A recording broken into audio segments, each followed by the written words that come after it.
everybody! So today is my next video on did the right film win?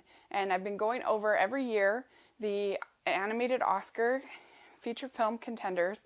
I'm on 2004, which is interesting for me because I was on my mission for my church in 2004 the whole year. I left in 2003 and came back in March of 2005.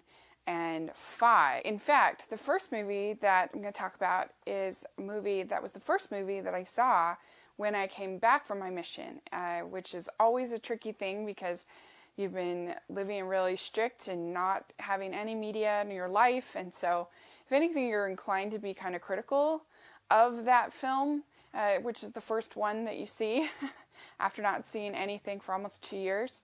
It's kind of an adjustment.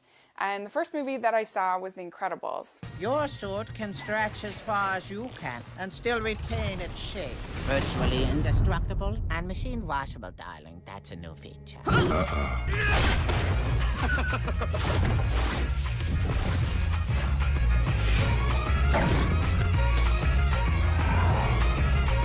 And I really enjoyed it. It was still it took me a while to really love it because it was that first movie that I saw, but I do really love it now. And one thing that I've learned to appreciate the more that I've seen it is how great a movie it is about both marriage and work.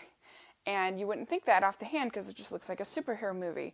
But what you've got at the very beginning is Bob, our superhero, Mr. Incredible, is forced to work for this insurance company. And he's living a life that's not the life that he was supposed to live. There's plenty of people who could be perfectly happy working in an insurance company, but that's not what's for him. I think life is not about necessarily being the best at everything, but it's about finding out where you belong and how you can contribute. And when you're not doing the thing, when you're not telling the story that you are meant to tell, then you are not going to be happy. I also really love how it shows that parents actually do have conflict but still love each other. And I just love the dynamic of their relationship. Most children's films, typically, we talk about the Disney orphanage and that it is very large. Most children's films do not have parents at all. And so to actually have a couple that functions like an actual couple would function, I think is so great and refreshing. And the message of that sometimes in our attempt to make everybody feel good, we can marginalize everybody and not make anybody special. I like that message.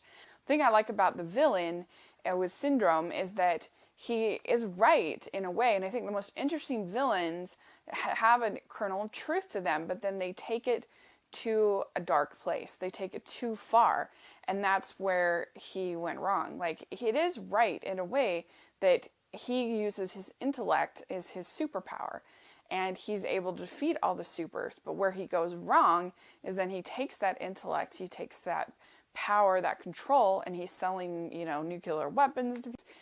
He's killing people. He's doing bad things. And so it becomes a warped, twisted philosophy, which makes it interesting. So all the voice work is really good in The Incredibles. You've got Craig T. Nelson, Holly Hunter. You've got Jason Lee. Samuel L. Jackson is good. It's got good pacing. It's exciting. The animation is great. It's definitely the best human characters we had seen at that point by any of the studios and from Pixar. And it's also very lush, and the water scenes are great. It's just overall an extremely entertaining film. Great music by Michael Giacchino. And I love it. I think it's one of Pixar's best. The film that was nominated in 2004 is Shrek 2. Okay. DreamWorks Pictures presents Mike Myers, Eddie Murphy, Cameron Diaz, and Antonio Banderas. Shrek? For you, baby, I could be. Shrek 2. And you saw when I reviewed the 2001 that I'm not a big fan of the Shrek series.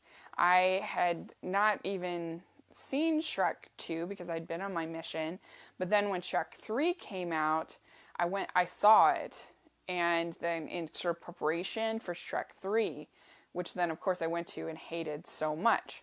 but I haven't seen it since then. So whenever that was, and so I went and watched it, and I think it is a significant improvement over Shrek. Things that I like that it did really well. I think that it tells an actual story. It's not just 100% parody. It's one of the things that people get wrong about movies like Airplane or Naked Gun is that those movies are funny not because they mimic disaster movies or mimic cop movies. They're funny because they have jokes within those scenarios that play on, they have actual good writing. And I think that this did a better job. Like in Shrek 2, it's not funny, to me at least, to have him mimic a scene from Lord of the Rings. That's not funny. You have to do something with that scene aside from it just being there. You have to have some funny dialogue, you have to have some funny situation that happens. And so they definitely strike out sometimes in this movie, but I think that they have a lot more jokes that work and that made me laugh, especially when Donkey and Puss in Boots are in scenes. And I thought that sort of the play on Zorro, which we know Antonio Banderas played in live action, that was funny and actually had some good writing, that Jennifer Saunders as the fairy godmother was really great. I loved her singing was awesome, and I thought that her vocal work was really good, and just the whole sort of having fairy godmother be a villain was creative, but also like having her run this sort of sweatshop for fairy tales, I thought that was funny. That Julie Andrews and John Cleese were good in their parts. They're not really that funny, but I think that they did a good job. I think that Julie Andrews could probably play a queen in her sleep. So overall, I think it could have been tighter. I think it probably could have been 15 minutes shorter, maybe even 20. There's some parts that, to me at least, drag, and there are definitely some parody scenes that don't work for me, and that just seem like cheap stabs at Disney but I liked some of the cameos. The Joan Rivers cameo was funny.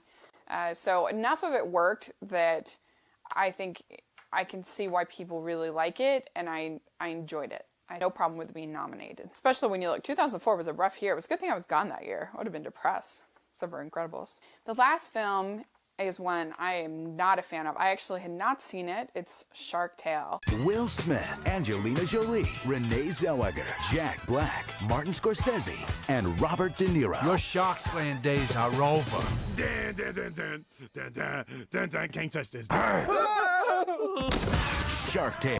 And so I just watched it and last night, and whew, it's rough.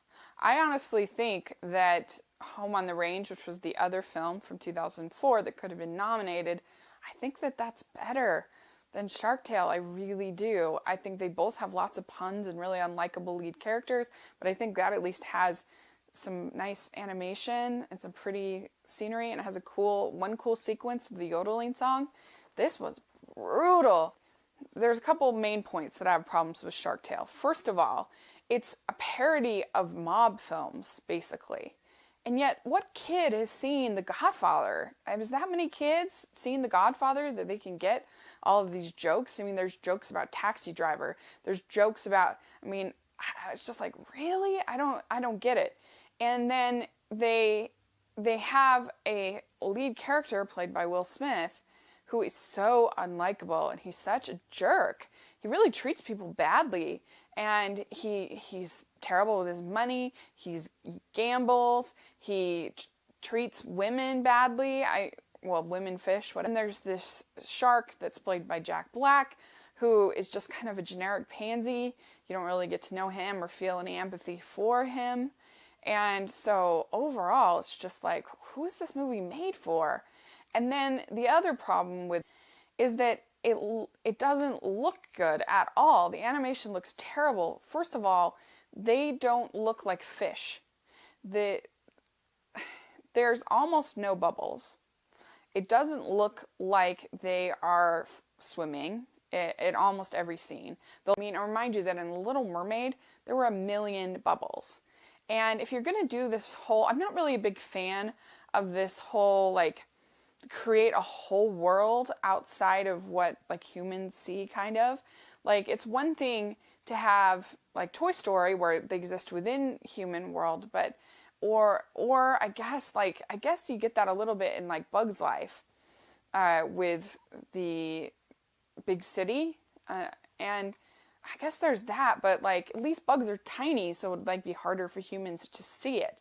Even with that, it should look like fish, right? It's a fish world, and they're even like they're standing kind of up, like the sharks are always like looking like they're standing tall like humans, and they all have somehow end up having arms and hands and fingers. So they might as well as easily not been fish. And so I think the setting doesn't work, and then the jokes don't work. Like there was nothing in any of the characters in Shark Tale that made me laugh. I didn't laugh one time. And I don't know, like it was a huge miss for me. I would give it an F. I thought it was terrible. I all know that the winner of the 2004 Academy Award for animated feature was The Incredibles, and I think that was clearly the right choice in this case, in my opinion. The Incredibles is one of the best animated films ever made. It made my countdown of the top animated films, and so put in the comments section, let me know what you think of all three of these films, and which one you would pick. And I hope you're having a great day. Please subscribe to my channel, and I'll talk to you later.